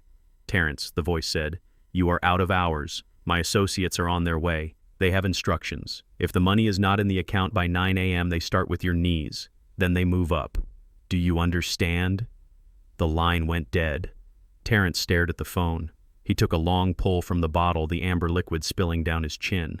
He wiped it away with the back of his hand. His eyes were red-rimmed wild. He stood up, the shotgun clutched in his hand. He swayed slightly, the alcohol and the terror mixing into a dangerous cocktail. He looked down the hall right at my door. I heard his footsteps, heavy and uneven on the floorboards. He was coming. I reached under the mattress, my fingers brushing the cold steel of my own revolver. But I didn't pull it out. Not yet. I needed him close. I needed him to commit. The door to my room burst open, slamming against the wall with a force that cracked the plaster. Terrence stood in the doorway, silhouetted by the hall light. He looked like a monster from a child's nightmare. In one hand he held the shotgun, the barrel pointed at my chest. In the other he crumpled a piece of paper. It was the power of attorney form, the one Solomon Gold had left. "Sign it," he rasped, his voice sounding like gravel grinding together. "Sign it now, old man. Or I swear to God I will paint this room with your brains." The barrel of the shotgun looked like a tunnel into the afterlife. It was dark and smelled of gun oil and old rust. I stared right down the center of it. I did not blink. I did not look away. My heart was beating a slow, steady rhythm against my ribs. It was the rhythm of a man who had made his peace with death a long time ago in a jungle far away from here. Terrence was shaking. The tremors started in his hands and worked their way up his arms until his whole body was vibrating with a mixture of bourbon and adrenaline. He looked pathetic. He looked dangerous. He looked like a stranger wearing my son's face. The paper crinkled in his fist. "Sign it," he screamed again. "Sign the paper and I will let you live. I will put you in a home. You will be safe. Just sign the damn paper." I looked from the gun to his eyes. They were bloodshot, swimming in tears and rage. He was breaking apart at the seams. I knew I had to push him. I needed him to say it. I needed the recording device hidden under the floorboard to catch every syllable of his sin. I leaned back on the mattress, resting my weight on my elbows. I did not reach for the pen. Instead, I asked the question that had been burning a hole in my soul for 3 days. Why did you kill your mother, Terrence? Why did you murder the woman who gave you life? The question hung in the air between us, heavy and suffocating.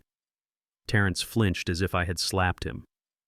The shotgun dipped for a second, then snapped back up. "Shut up," he hissed. "You do not know what you are talking about." "I know about the pills," I said, my voice calm and low. "I know you switched them. I know you watched her die." "Why, son? Was the money worth it?" Terrence let out a sound that was half laugh and half sob. He lowered the gun, slightly pacing the small room like a caged tiger. "You want to know why he shouted? You really want to know?" "Because she was a miser. She was sitting on millions, Dad. Millions. And she watched me drown. She watched me struggle to pay my lease. She watched me borrow from Marco. She knew I was in debt. She knew I was scared. And what did she do? She lectured me. She told me I needed to be responsible. She told me she was cutting me off." He stopped pacing and pointed the gun at my face again. His expression was twisted into a mask of pure hatred.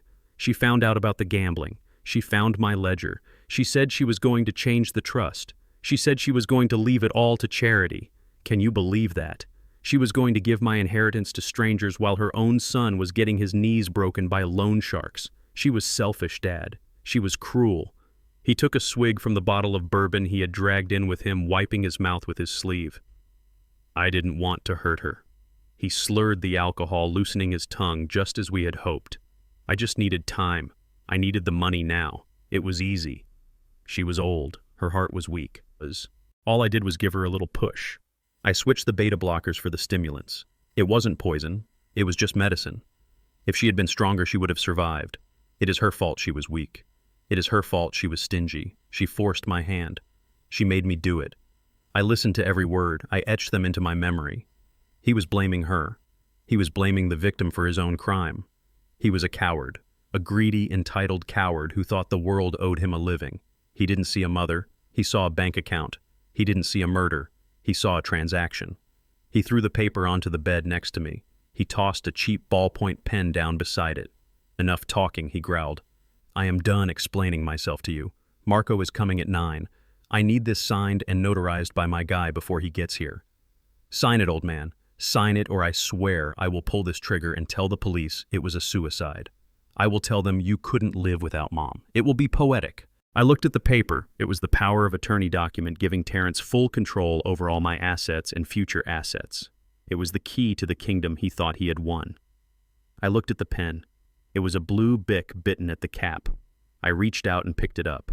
My hand did not shake. I felt a strange sense of calm wash over me. This was it, the final move. I sat up slowly, swinging my legs over the edge of the bed. Terrence took a step back, keeping the gun leveled at my chest. "That is it," he said, his voice trembling with anticipation. "Just sign the line at the bottom. Then it is all over." I placed the paper on the nightstand. I smoothed out the wrinkles he had made. I clicked the pen. I looked up at him one last time. I wanted to remember this moment. I wanted to remember the look of triumph in his eyes before I destroyed him. I did not sign my name. I did not write Booker King. I pressed the tip of the pen into the paper hard enough to tear the fiber. I wrote in big block letters. I wrote 4 words. I know what you did. I put the pen down. I picked up the paper. I held it up so he could see it. Terrence squinted in the dim light. He leaned forward, lowering the shotgun slightly. He read the words. His lips moved silently, forming the shapes. I know what you did. He froze. The triumph vanished from his face, instantly replaced by a look of absolute confusion and then dawning horror. He looked at the paper, then at my eyes. He saw the soldier there. He saw the man who had hunted him. He realized in that split second that I wasn't senile. I wasn't confused. I wasn't a victim. He realized he had confessed to a sane man.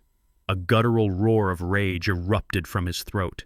He raised the shotgun, aiming it directly at my head. His finger tightened on the trigger. The metal clicked as he took up the slack. I stared into the black hole of the barrel, and I did not blink. Then the world exploded.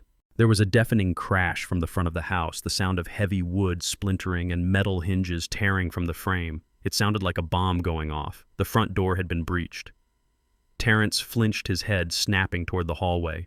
Beams of blinding white light cut through the darkness of the house, slicing into the bedroom like lasers. A voice amplified by a megaphone boomed through the shattered door, shaking the walls. Police, drop the weapon. Drop it now. We have the house surrounded. Terrence looked back at me, his eyes wide with the realization that his time had run out.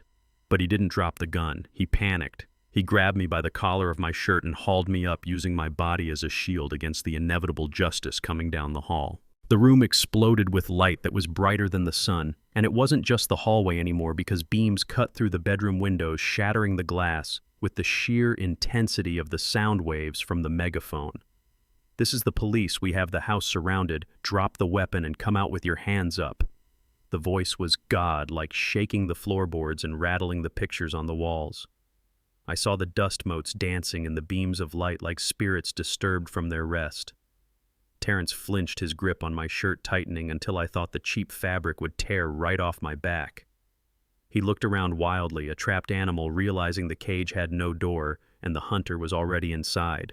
The shotgun wavered in his hand, and for a second I thought he might drop it. I thought he might surrender and end this nightmare with some shred of dignity. But desperation does strange things to a man. It turns fear into aggression and panic into violence. He didn't drop the gun. Instead, he screamed a raw, primal sound of denial that tore at his throat. He wasn't ready to give up his inheritance. He wasn't ready to face the consequences of his sins. The light blinded us both, turning the room into a high-contrast nightmare of shadows and glare, and I squinted against the brilliance, my heart pounding a war drum in my chest. This was it. The cavalry had arrived, and Thorne had kept his promise. But now I was in the line of fire, and the bullet was already in the chamber. I heard a commotion from the back of the house, a sudden crash, and the sound of shouting. It was Tiffany. I could picture it perfectly. She had probably grabbed the bag of silver and made a run for the kitchen door the moment the first siren wailed, because she was a survivor, a rat leaving the sinking ship before the water even touched her toes. But she didn't make it far. I heard her scream, a high-pitched shriek of indignation and terror that cut through the noise of the sirens. Then came a voice I recognized, and it wasn't a cop, it was Alistair Thorne. "Going somewhere, Mrs. King," his voice boomed, magnified by the silence between sirens. "I believe the police have some questions about a poisoned dog and a forged check." She was caught. Thorne had his private security team covering the exits. The police missed. There was no way out. Terrence heard it too. He heard his wife being cornered. He heard his world collapsing around him. He looked at me, and his eyes were void of anything human. They were black pits of panic. He spun me around, slamming my back against his chest, hooking his arm around my neck, cutting off my air. He jammed the barrel of the shotgun against my temple, and the metal was hot now, heated by his feverish grip. "Back off," he screamed at the empty doorway, his voice cracking with hysteria. "I will kill him. I swear I will kill him. Get back or I blow his head off." He dragged me into the hallway, using my body as a shield, my feet dragging on the carpet.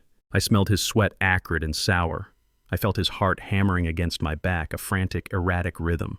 He was strong with the strength of the insane, pushing me toward the living room, toward the lights, thinking he could bargain his way out of a murder charge. "I want a car," he yelled at the windows. "I want a clear path or the old man dies." He forgot who he was holding. He forgot that before I was a warehouse manager, before I was a husband, I was a sergeant in a platoon that saw things no man should see.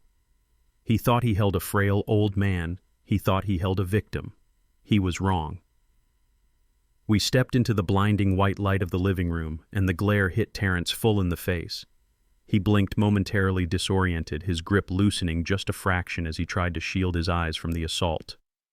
That was the mistake. That was the opening I had been waiting for. I didn't think, I didn't plan, I just reacted. Muscle memory buried under 40 years of peace surged to the surface, instant and lethal. I dropped my weight, suddenly making myself heavy as lead. As he stumbled forward to compensate, I drove my right elbow back with every ounce of strength I possessed. It connected perfectly with his solar plexus, a solid meat-on-bone impact. I felt the air leave his lungs in a wet whoosh. He doubled over the shotgun barrel, dipping toward the floor. I spun around, grabbing the barrel with my left hand and his wrist with my right. I twisted with a violent torque. A sharp snap echoed as his finger broke inside the trigger guard. He screamed in pain. I ripped the weapon from his hands and swept his legs out from under him with a kick that would have shattered a younger man's knee. He hit the floor hard, the wind knocked out of him. Terrence lay on the floor, gasping for air, clutching his broken hand, his face a mask of agony and shock. I stood over him. The shotgun felt natural in my hands, heavy and familiar, like an old friend returned. I pumped the action, ejecting a shell that spun through the air in slow motion and clattered onto the hardwood. I leveled the barrel at his forehead. He looked up at me, and for the first time he saw the truth. He saw the father who had protected him and the soldier who could end him. I tightened my finger on the trigger. The rage was a roaring fire demanding blood. Then the front door burst inward with a shower of splinters.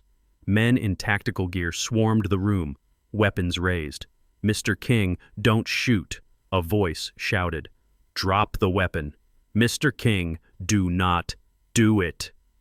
The fluorescent lights of the precinct hummed with a low electric buzz that drilled into my skull, but it was nothing compared to the silence on the other side of the glass. I sat in the observation room, my hands resting on my cane, watching my son through the one-way mirror. Terrence was handcuffed to the metal table. His right hand was splinted and bandaged where I had broken his finger, a stark white reminder of our struggle. He looked small in that chair. The expensive suit was rumpled and stained with sweat and dust. He was leaning forward, speaking to the detective with a frantic energy that reeked of desperation. I could hear every word through the speaker system. He was admitting to the assault. He admitted to threatening me with the shotgun. He called it a breakdown. He called it a moment of grief-induced insanity. But when the detective asked about Esther, he shut down. He shook his head violently, denying everything. "My mother died of a heart attack," he insisted, his voice rising in pitch. "She was old. Her heart was weak. I loved her. I would never hurt her. You have nothing on me for that. Nothing." I watched him lie. I watched the boy I had raised, the man I had protected, twist the truth until it snapped. He thought he was smart. He thought that without a body, without a weapon, he could talk his way out of a murder charge. He thought the threats in the house were just words against words. He didn't know about the floorboard. He didn't know about the technology of a bygone era that had been recording his every breath. The door to the interrogation room opened, and the air in the observation booth seemed to get colder. Solomon Gold walked in. He didn't look like a lawyer in that moment. He looked like an executioner in a three-piece suit. He carried no briefcase. He held no files. In his hand, he carried a single object. My old Nokia brick phone. It was scratched and worn, a relic from a time when phones were tools, not toys. Terrence looked up at him, his eyes narrowing in confusion. "Who are you?" he demanded. "I want my lawyer." Gold didn't answer. He didn't sit down. He walked to the table and placed the phone in the center of the metal surface. The device looked out of place like a stone on a dinner plate. Gold pressed a button. The screen glowed a dull green. He looked at Terrence, and for the first time I saw fear flicker in my son's eyes, a primal understanding that the trap had snapped shut. Gold pressed play. The audio was tinny but crystal clear in the acoustically tiled room. My voice came through, first calm and steady, asking the question that had started it all. "Why did you kill your mother, Terrence?" Then came the silence. And then Terrence's voice filled the room. It was the voice of the man in the bedroom, the voice of the monster. Because she was a miser. She was sitting on millions, Dad. She forced my hand. I switched the beta blockers for the stimulants. It wasn't poison. It was just medicine. If she had been stronger, she would have survived. Terrence stopped breathing. He stared at the phone as if it were a venomous snake coiled on the table. The color drained from his face, leaving him gray and ashen. The recording continued, playing his justification, his blame, his confession. Every word was a nail in his coffin. He slumped back in his chair, his mouth opening and closing, but no sound came out. He looked at the mirror. He looked right at where I was sitting. He couldn't see me, but he knew I was there. He knew I had played him. He knew that the senile old man he had tried to rob had been 2 steps ahead of him the entire time. Gold stopped the recording. He didn't say a word. He just picked up the phone, turned around, and walked out of the room, leaving Terrence alone with the echo of his own sins. My son put his head on the table and began to sob. It wasn't the crying of a remorseful man. It was the weeping of a man who realized his life was over.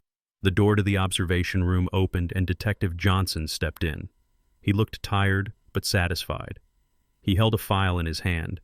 He nodded toward the glass where Terrence was now rocking back and forth. "We have him, Mr. King," he said quietly.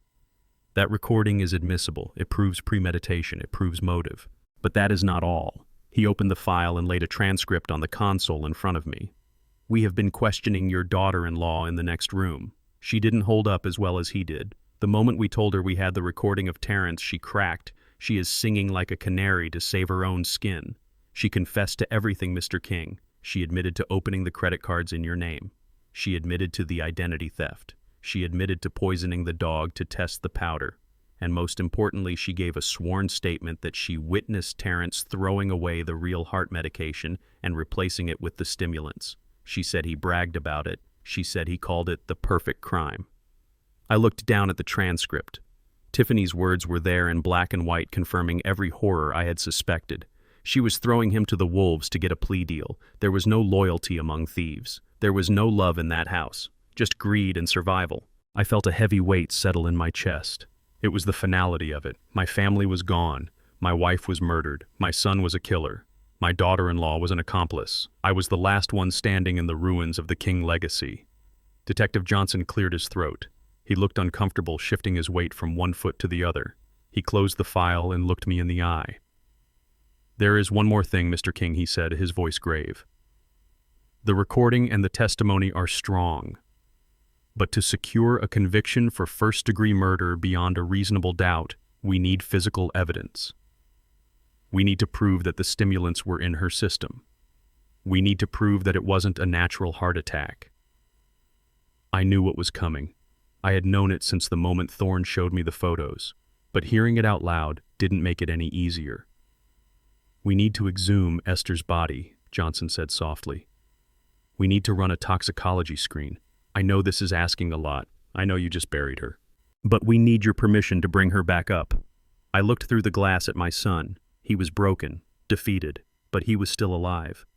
Esther was in the cold ground because of him. She didn't get to say goodbye. She didn't get to see Paris. She died scared and betrayed in her own kitchen. If bringing her up meant keeping him down, then it was what I had to do. I gripped my cane. I thought of the woman who had stood by me for 45 years. I thought of the justice she deserved.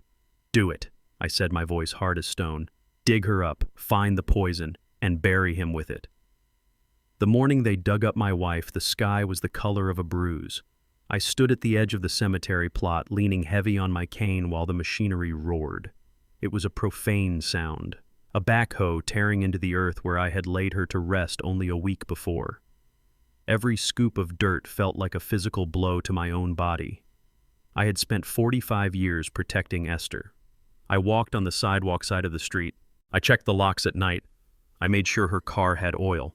My one job was to keep her safe, and I had failed. I let a wolf live in our house, and now I was failing her again by disturbing her peace. I watched the metal teeth of the bucket bite into the soil, and I had to close my eyes. I felt a hand on my shoulder. It was Alistair Thorne. He sat in his wheelchair beside me, his face pale but his eyes steady. He did not offer empty platitudes. He did not tell me it was going to be okay. He just sat there bearing witness to the horror, because he loved her too. We waited in the cold morning air until the casket was raised. It looked wrong in the light of day, muddy and scarred. They loaded it into a white van without ceremony. I followed that van to the medical examiner's office, driving my truck with a numbness that spread from my fingers to my heart. We sat in a sterile waiting room that smelled of floor wax and formaldehyde. The hours dragged by like years. I stared at a crack in the linoleum floor, trying not to imagine what was happening behind the double doors. I tried not to think about the scalpel. I tried not to think about my Esther being cut open again. Thorne read a newspaper, but he never turned the page. We were two old men keeping a vigil for a woman who deserved better than this. I thought about Terrence sitting in a holding cell. I hoped he was cold. I hoped he was scared. I hoped he knew that every second the clock ticked, the noose was getting tighter. Detective Johnson pushed open the double doors at 2 p.m. He held a clipboard against his chest and his face was grim. He did not look like a man who had good news, but he looked like a man who had answers. He sat down opposite us and placed a clear plastic evidence bag on the table. Inside was a printout of a toxicology graph. The lines spiked high and sharp red peaks on a white grid. "We have the results," Johnson said, his voice low and professional. The medical examiner found massive concentrations of ephedrine and caffeine in her blood work, along with traces of a synthetic amphetamine usually found in diet pills from the 90s. "It was not a natural heart attack, Mr. King." Her heart didn't fail. It was exploded. The dosage was 10 times the safe limit for a healthy adult. For a woman with her condition, it was a death sentence within an hour of ingestion. I looked at the graph. It was just ink on paper, but it represented the moment my wife died. I could see it. I could see her taking her morning pills, trusting they would keep her alive. I could see her feeling the racing pulse, the panic, the tightness in her chest. I could see her reaching for the phone that Terrence had likely unplugged. Johnson tapped the paper. "We ran a comparison against the residue found in the vial your investigator pulled from the trash. It is a match. A perfect chemical match. We also found traces of the same substance in the upholstery of your son's car. He must have spilled some when he was mixing it. It is conclusive. We have the weapon. We have the opportunity. We have the motive. And thanks to your recording, we have the confession."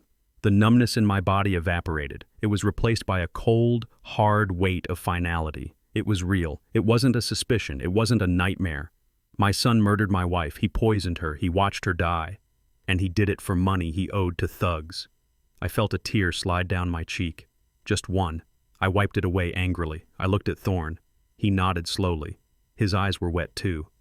"We got him, Booker," he whispered. "We got the bastard." By 5 o'clock, the district attorney had filed the paperwork. The charges were read out loud in the precinct briefing room, and I listened to every word. Terrence King was charged with murder in the first degree, conspiracy to commit murder, elder abuse, grand larceny, fraud. The list went on a litany of sins that would bury him for the rest of his natural life. Tiffany was charged as an accessory to murder, conspiracy, and fraud. The judge denied bail immediately. They were deemed flight risks. They were deemed dangers to society. They were remanded to the county jail until trial. I saw them on the news that evening. They were doing the perp walk. Terrence was wearing an orange jumpsuit that clashed with his pale, terrified skin. He looked at the cameras, and for a second he looked right at me through the screen. He didn't look arrogant anymore. He looked like a child who realized the dark was real. Tiffany was crying, hiding her face with her hands. Her hair was a mess. Her designer life was over. They were going to die in prison. It was justice. But it didn't bring Esther back. It didn't fill the empty side of the bed. It just closed the book on the ugliest chapter of my life. I sat in the waiting room of the station feeling empty. The adrenaline was gone, leaving me hollowed out.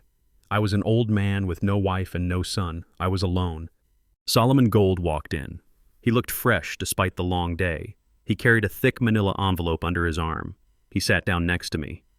"Mr. King," he said softly, "the legal matter of the criminal case is now in the hands of the state, but there is still the matter of the estate." I looked at him wearily. "I don't care about the money, Solomon. Burn it. Give it away. I don't want a dime of the money that killed her." Gold shook his head. "You need to see this." He opened the envelope and pulled out a document bonded in blue paper. The will we showed Terrence was a draft. It was a decoy designed to flush him out. Esther wrote another one. A final one. She wrote it the day she hired the investigator. She knew Booker. She knew it might come to this. She left instructions that were only to be revealed once the threat was neutralized. He placed the document in my hands. It was heavy. "Read it, Booker. read what she really wanted. I opened the blue legal folder Solomon Gold placed in my hands, and the paper inside felt heavier than a Bible. It was not the cold-typed text of a standard will. The first page was a handwritten letter on the creamy stationery Esther kept in her vanity drawer for special occasions. I recognized the slant of her penmanship immediately, the way she crossed her T's with a little flourish. I traced the ink with my thumb, feeling the texture of the woman I had lost. My throat tightened so hard it hurt to swallow. I began to read, and it was like hearing her voice in the quiet room, a whisper from the grave that was both comforting and terrifying. "My dearest Booker," she wrote, "if you are reading this, it means I am gone, and it likely means I did not go peacefully. I have kept secrets from you, my love, not because I did not trust you, but because I wanted to protect you. I wanted you to live a simple life, a life without the burden of wealth and the vultures it attracts. But I failed, Booker. I failed because the vulture was already in our nest. I have watched our son Terrence change over the years. I watched him turn from a sweet boy into a man consumed by envy and greed. I saw the way he looked at us, not with love, but with calculation. I found his gambling slips. I found the forged checks. The fruit has rotted on the vine, Booker, and I fear the rot has reached the core. I hid the money to keep him from destroying himself, but now I fear he will destroy us to get to it. If I die under suspicious circumstances, do not trust him. Do not mourn me yet. Go to Alistair Thorne. He holds the key to everything. He is the only one I trust to help you navigate the storm that will follow my death. I love you, Booker. You were my soldier in life, and I know you will be my soldier after I am gone. Fight for us. Fight for the truth." I lowered the letter. A single tear escaped my eye and landed on the paper, blurring the word soldier. She knew. She had lived in terror in her own home, watching her son turn into a monster, and she had faced it with a quiet dignity that broke my heart. She had prepared for her own murder because she knew Terrence better than I did. She knew he was capable of the unthinkable. I looked up at Solomon Gold. He was watching me with a solemn expression, his hands folded on the table. "She was a remarkable woman, Mr. King," he said softly. "She came to me 6 months ago to draft this. She was very specific about her wishes. She wanted to make sure that no matter what happened, justice would be served." Gold turned the page to the formal legal document. "This is the last will and testament of Esther King," he announced, his voice shifting into a professional cadence.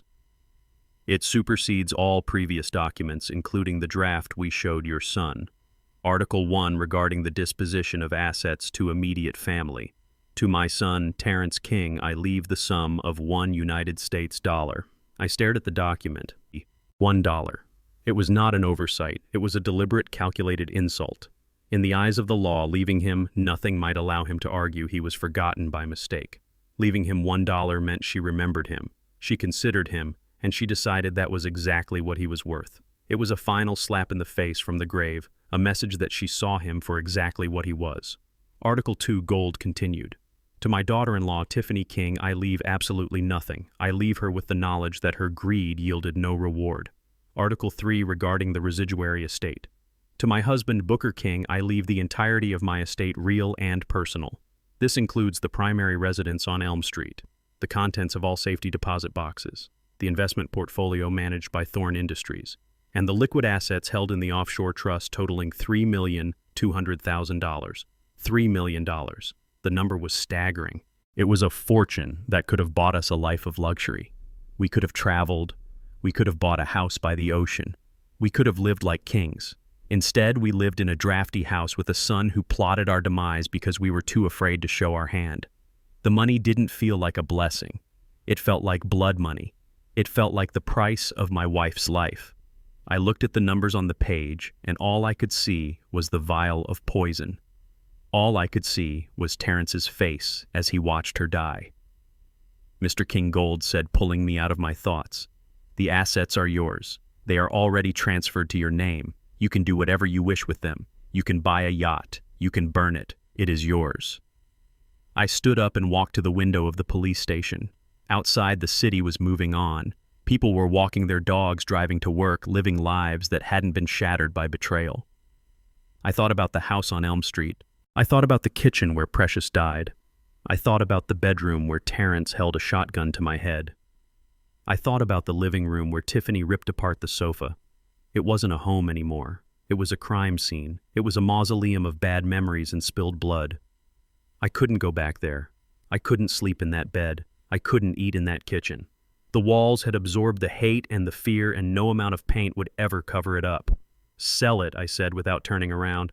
Sell the house. I do not care what you get for it. Just get rid of it. I never want to step foot inside that place again. Sell the furniture. Sell the car. Sell everything that reminds me of them. And the money, Gold asked. What do you want to do with the $3 million? I turned to face him. I thought about the letters I had received during my live stream. I thought about the thousands of other old folks sitting in their paid-off houses afraid of their own children. I thought about the people who didn't have an Alistair Thorne to watch their backs. I don't want it, I said firmly. I have my pension. I have my truck. That is enough for me. But I am not going to burn it. Esther worked too hard for it. She earned every penny. We are going to use it to fight back. I want to start a foundation, Solomon. The Esther King Foundation. I want to hire lawyers for elderly people who are being abused by their families. I want to hire private investigators to expose the greedy children waiting for their inheritance. I want to pay for safe housing for seniors who need to escape. I want every dime of that $3 million to be used to stop people like Terrence. Gold smiled. It was a genuine smile this time. That is a noble legacy, Mr. King. Esther would be proud. I will draw up the paperwork immediately. I left the station with the folder under my arm. I had one last thing to do, one last loose end to tie off before I could truly be free. I got into my truck and drove not toward the city, but out onto the highway toward the state correctional facility. The road was long and straight, and the sun was setting, painting the sky in shades of violent orange and bruising purple. I pulled up to the gate of the prison. The razor wire glinted in the dying light. I showed my ID. I went through the metal detectors. I walked down the long gray corridor that smelled of bleach and misery. I sat in the visitation booth on the secure side of the glass. I waited. 5 minutes later, the door on the other side opened. A guard let him in. Terrence was wearing an orange jumpsuit that hung loose on his frame. He had lost 20 pounds. His head was shaved. His eyes were hollow, sunk deep into his skull. He looked broken. He looked like a man who had stared into the abyss and fallen in. He sat down and picked up the receiver. His hand was shaking. "Dad," he whispered, his voice cracking. "Dad, you came." I picked up the phone. I looked at him. I didn't see my son. I didn't see the baby I held. I saw a stranger. I came to give you something, I said. I held up the blue folder. I pressed the page against the glass. "Read it. Terrence, Article 1. He squinted. He read the line. "To my son, Terrence King, I leave the sum of $1. He started to cry, great heaving sobs that shook his whole body. He pressed his forehead against the glass. "Dad, please," he begged. "I am sorry. I am so sorry. Please help me. I am scared." I watched him cry. I felt nothing. The well was dry. I stood up. I reached into my pocket and pulled out a single crisp $1 bill. I slid it through the slot in the metal tray. "Here is your inheritance, son," I said. "Don't spend it all in one place." I hung up the phone. I turned my back on his weeping face. I walked out of the prison and into the cool night air. I took a deep breath. For the first time in months, my lungs filled completely. I was alone. But I was free. The glass partition in the prison visitation room was smeared with fingerprints and the grease of 1,000 desperate foreheads, but through it I saw my son clearer than I ever had in my life. Terrence clutched the single dollar bill I had slid through the tray as if it were a lifeline. His tears had stopped leaving tracks through the grime on his face. Now his eyes were wide with a frantic, realizing panic. He pressed his face close to the glass, his breath fogging the surface. "Dad, listen to me," he pleaded, his voice tinny through the receiver. "You have to help me with a lawyer. The public defender is useless. He says I am looking at life without parole. You have the money now. You have millions. Just get me a good attorney. We can fight this. We can say it was an accident. We can say I was under duress. Please, Dad. You cannot let your own son rot in here." I looked at him. I looked at the man who had poisoned his mother. I looked at the man who had held a shotgun to my head. I looked for a spark of the little boy who used to run to me when he scraped his knee. I looked for the teenager I taught to drive. I looked for the young man. I walked down the aisle. They were all gone, consumed by the creature sitting in front of me. He wasn't asking for forgiveness. He was asking for a bailout. He was still trying to hustle me. He still thought I was the mark. I leaned forward. My voice was calm, devoid of the rage that had fueled me for weeks. "I am not your dad," I said simply. "Your father died that night in the bedroom. He died when you pointed a loaded weapon at his chest. He died when you decided a gambling debt was worth more than his life. The man sitting here is just a witness to your crimes." Terrence recoiled as if I had struck him. His mouth opened and closed, but no sound came out. He looked at the dollar bill in his hand, then back at me. Hate began to replace the fear in his eyes, a pure, venomous hatred. "I hope you die alone," he spat. "I hope you rot with that money." "I already died alone, Terrence," I replied. "I died the night I realized I raised a killer. But I came back, and now I am going to live." I hung up the phone. It clicked into the cradle with a sound of finality that echoed in my bones. I did not look back. I stood up and walked out of the booth, leaving him screaming silent curses behind the soundproof glass. I walked down the long gray corridor, past the guards, past the gates, and out into the world. I took a breath of air that tasted like rain and gasoline and freedom. It was over. The book was closed. 1 year later, the air tasted of roasted chestnuts and expensive perfume. The Seine River flowed beneath me, dark and silky, reflecting the lights of a city that burned with a golden fire. I stood on the deck of a private riverboat, the wind ruffling the hem of my cashmere coat. I was 73 years old, but I felt younger than I had at 50. I was not wearing my old warehouse uniform. I was wearing a bespoke navy suit tailored in London. My shoes were Italian leather. My cane was made of polished ebony with a silver handle. I looked like a man who owned the world, or at least a significant part of it. Paris. Esther had talked about Paris for 40 years. She had magazines' cutouts of the Eiffel Tower taped inside her pantry door. She watched old French movies on Sunday afternoons, whispering the dialogue she didn't understand. She saved her pennies in a jar marked Paris Fund, but the jar was always emptied for braces for tuition for bail. She never made it. She spent her life serving others, cleaning up their messes, making their lives beautiful while hers remained small. But she was here now. I felt her in the breeze. I felt her in the warmth of the setting sun. I looked out at the architecture, the bridges, the lovers, walking hand in hand along the quay. It was everything she had imagined and more. I wasn't just seeing it for me. I was seeing it for us. The Esther King Foundation was thriving back home. We had saved 16 seniors from abusive situations in the first 6 months. We had put 3 corrupt guardians in jail. We had recovered $5 million in stolen assets. Every victory was a tribute to her. Every person we saved was a slap in the face to men like Terrence. I had turned her tragedy into a crusade. I wasn't just a survivor anymore. I was a warrior. I turned to the man sitting in a comfortable chair nearby. Alistair Thorne raised a glass of vintage Bordeaux. He looked healthier than he had in years, the fresh air doing him good. He had become more than a boss, more than an ally. He was my brother in arms. We fished together on weekends. We argued about baseball. We shared the silence of men who knew the cost of peace. "Ready, Booker?" he asked softly. I nodded. I reached into the inner pocket of my coat and pulled out a small velvet pouch. It didn't contain much, just a handful of ash. The rest of her was resting in a beautiful mausoleum back home, but this part belonged to the world. I walked to the railing. The water churned gently against the hull of the boat. I opened the pouch. I didn't say a prayer. I didn't make a speech. Esther didn't need speeches. She knew what was in my heart.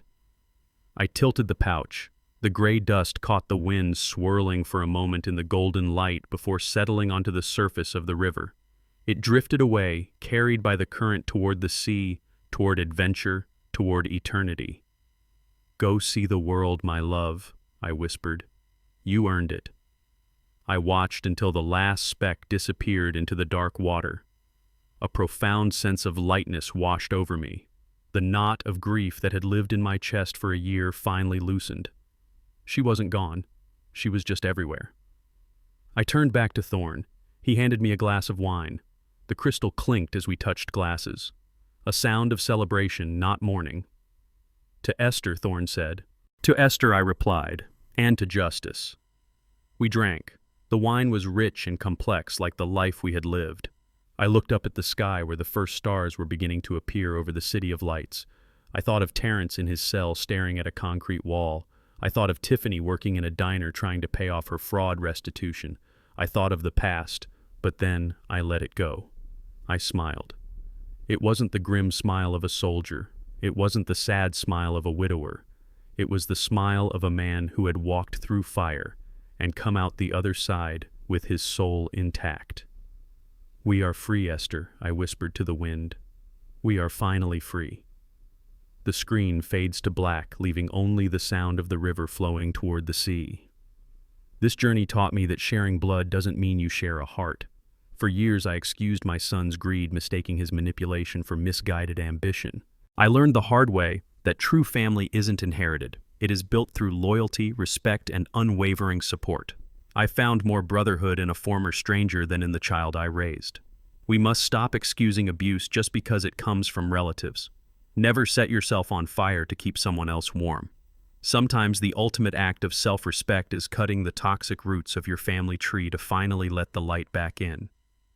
If you believe justice was served, hit that like button and tell me in the comments, would you have left Terrence $1 or nothing at all?